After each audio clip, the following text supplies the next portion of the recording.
people these laws are going to impact. The legalization of pot is the big debate on Parliament Hill this week, and yesterday dozens lit up in defiance, protesting government plans to legalize marijuana. And one of those on the Hill, Princess of Pot, Jodie Emery, and she joins us in the studio this morning. Good morning, thank you for coming in and getting up early, first off. Oh, no worries, all good. Thank you. Now tomorrow, yesterday was a great protest. A lot of people gathered. What was your message? Our message is that the prohibition and criminalization of cannabis causes far more harm to Canadians than cannabis ever has or will. When we're talking about legalizing marijuana, we should be looking at the fact that this criminal prohibition has been an unjust policy, wasting hundreds of millions of tax dollars, criminalizing tens of thousands, if not hundreds of thousands, of peaceful, nonviolent Canadians, and that's why we should be legalizing it, to stop criminalizing what already exists. So all these protests are taking place just before Friday, which you'll go before the House of Commons Health Committee to make your testimony. So what's going to be your message to them? That message will be, if we're going to talk about cannabis in a health framework rather than justice, we need to talk about how cannabis is good for your health. There's reams of evidence, decades of evidence, showing that medical marijuana is real, it's legitimate, that's why it's legal in Canada. But we also have an opioid crisis going on right now across Canada. And the US government, Johns Hopkins, Public Health, the Journal of the American Medical Association, they've proven that more marijuana access leads to fewer opioid deaths.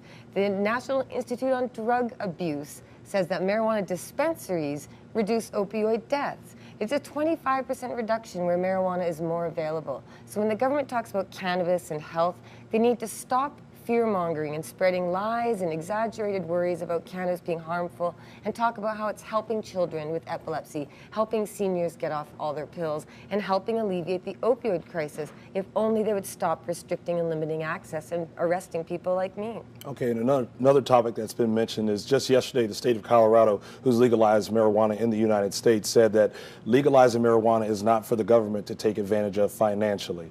And so we saw just last week what happened here in Ontario, is the government saying that if they do offer recreational marijuana, it will be through government-ran stores. What's your stance on that? Well, it's the most perverted approach to legalization that we could possibly have. Again, we're supposed to legalize it to stop the wasting of law enforcement spending, to allow the existing industry to come out of the shadows and into the light, and to enable marijuana to create tax revenue and jobs, to let entrepreneurs and innovators create this revenue, rather than forcing taxpayers to subsidize a massive multi-hundred-million-dollar bureaucracy that's sure to fail to supply the demand that's already being supplied by the existing industry that the government seeks to continue criminalizing. And on top of that, they say they're going to open their own stores right where the illegal dispensaries are now. Well, those illegal dispensaries and illegal patients and growers are the very people who use civil disobedience to break the law and change the law. That's why we have medical marijuana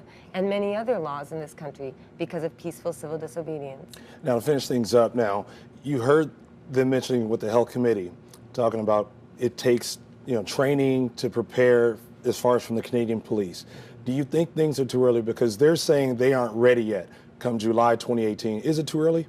Well, first of all, law enforcement shouldn't be involved in something that's not against the law. So if we're legalizing cannabis, they should step back and let it be dealt with from a health framework and every other way.